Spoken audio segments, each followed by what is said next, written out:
এই রবিবার আসলেই কত রান্নার ঝামেলা, এক পদে পদে রান্না করো, আর এই গরমে ভালোও লাগে না। নমস্কার বন্ধুরা, আমি পারো আমার নতুন একটি রেসিপিতে তোমাদের সবাইকে ওয়েলকাম। এভাবে একবার বাড়িতে বিরিয়ানি বানিয়ে দেখো, খুব সহজে আর খুব তাড়াতাড়ি তোমার রান্নাঘরেই বানিয়ে নেবে রেস্টুরেন্ট স্টাইলে বিরিয়ানি। তো ফার্স্ট রেসিপিটা দেখে নিই। এখানে দেখো হাফ চামচ জিরে নিয়েছি, আদা কুচি, রসুন কুচি, তারপরে কাঁচা লঙ্কা দিয়ে একটা পেস্ট করে নিলাম, আর দই দিয়ে দিয়েছি চিকেনে। তারপরে 2 চামচ তেল, হাফ চামচ হলুদ গুঁড়ো দিয়ে ভালো করে ম্যারিনেট করে নিচ্ছি চিকেনটা। এটা দেশি মুরগি নিয়েছি, দিয়ে ভালো করে এটার ম্যারিনেট করে আধা ঘন্টার জন্য এটা রেখে দিচ্ছি সাইডে। এদিকে দেখো একটা চিকেনের জন্য গোটা মশলা নিয়ে নিয়েছি, জিরা নিয়েছি, গোলমরিচ, দারচিনি, এলাচ, তেজপাতা আর শাহজিরা দিয়ে শুকনো খোলায় একটুখানি ভেজে হালকা একটু রোস্ট করে যেন ভালোভাবে কুক হয়ে যায়। এভাবে দেখো একটু হালকা রোস্ট করে নিলাম, তারপরে তুলে ঠান্ডা করে এটা মিক্সিতে পেস্ট করে নেব। দেখো মশলাটা তুলে নিয়েছি। এবার ওই কড়াইয়ের মধ্যে এবার তেল দিয়ে দিচ্ছি, বেশ খানিকটা তেল দিয়ে দিলাম, দিয়ে আলুগুলো এভাবে ডুবো ডুবো করে কেটে নিয়েছি, একটু বড় করেই আলুগুলো কেটে নিয়েছি। বিরিয়ানির আলু যেহেতু একটু বড় কাটলেই বেশ ভালো লাগবে। যতক্ষণে আলুটা ভাজা হচ্ছে এবার চলো চালটা নিয়ে নিয়েছি। এখানে দেখো আমি 2-2.5 কাপ চাল নিয়ে নিয়েছি। এবার চালটা ভালো করে ধুয়ে, জল দিয়ে ভালো করে ধুয়ে এভাবে ডলে ডলে কিন্তু চালটা ভালো করে ধুয়ে নিতে হবে। দিয়ে তারপরে জল দিয়ে কিছুক্ষণ ভিজিয়ে রাখছি। এদিকে দেখো আমার আলু ভাজা হয়ে গেছে। এর মধ্যে হাফ চামচ লবণ আর হাফ চামচ হলুদ গুঁড়ো দিয়ে ভালো করে আলুটা ভেজে নিচ্ছি, আরও একটু যেন কালারটা ভালো আসে। তারপরে দেখো ভেজে এবার আলুটা তুলে নিচ্ছি, এভাবে তুলে রেখে দিলাম। এবার ওই তেলের মধ্যেই আমি ঝিরি করা কিছুটা পেঁয়াজ ভেজে নিয়েছি, এটা বানাবো বেরেস্তা। আর এভাবে বেরেস্তা বানিয়েও তোমরা কিন্তু এয়ারটাইট কন্টেনারে রেখে অনেক দিন পর্যন্ত ইউজ করতে পারো, সবসময় বেরেস্তা বানানোর দরকার হয় না। তো চলো, এদিকে দেখো আমার বেরেস্তাটাও ভাজা হয়ে গেছে। এবার ওই তেলের মধ্যে আরেকটু পেঁয়াজ কুচি দিয়ে, আর যতক্ষণ এটা একটু হালকা কালার না আসে ততক্ষণ এটা ভেজে নেব।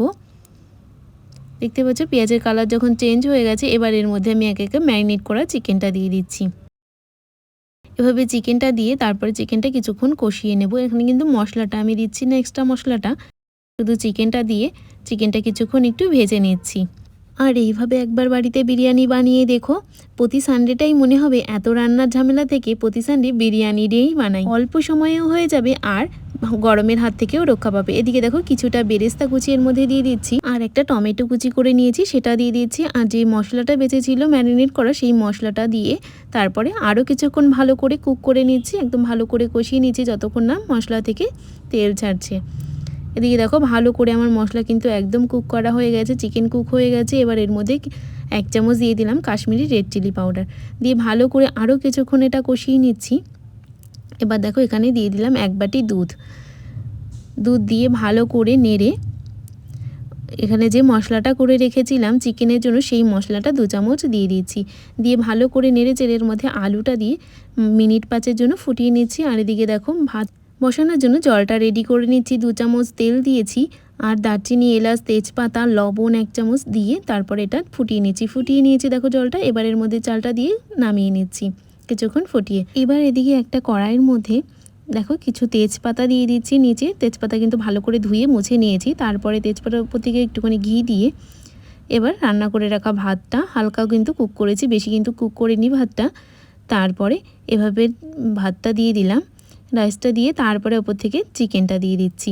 একে একে চিকেনের লেয়ার দিয়ে দিলাম, সাথে আলু, চিকেন, এভাবে লেয়ার দিয়ে ওপর থেকে আরও একটু ঘি আর বিরিয়ানি মশলা কিছুটা দিয়ে, ধনিয়া পাতা আর বেরেস্তা কুচি সব কিছু দিয়ে আবারও ভাতের এভাবে লেয়ার দিয়ে দিচ্ছি।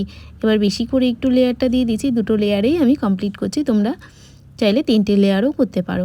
আবারও দেখো এভাবে চিকেনের লেগ পিসগুলো দিয়ে দিলাম, তারপরে এভাবে আলু দিয়ে আবারও ধনিয়া পাতা, বেরেস্তা কুচি দিয়ে দিচ্ছি। এদিকে দেখো দুধের মধ্যে কিন্তু আমি গোলাপ জল, কেওড়া জল, আর এদিকে জায়ফল জয়িত্রীগুলো আর বিরিয়ানি মশলা সব কিছু দিয়ে একটা মিক্স করে নিলাম দুধটা। এবার ওই ভাতের মধ্যে আমি এভাবে দিয়ে দিলাম, বিরিয়ানির মধ্যে দিয়ে এবার ঢেকে 5 মিনিটের জন্য একদম লো ফ্লেমে এটা কুক করে নিচ্ছি।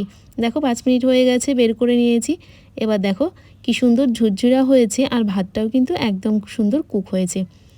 তো এইভাবে খুব চটজলদি আর 1000 পদ রান্নার থেকেও বেঁচে যাবে, আর খুব সহজেই হয়ে যাবে। আর সানডেটা মনে হবে বিরিয়ানির রেসিপি কেমন লাগলো অবশ্যই জানিও কমেন্ট করে, ভালো লাগলে ফলো করে পাশে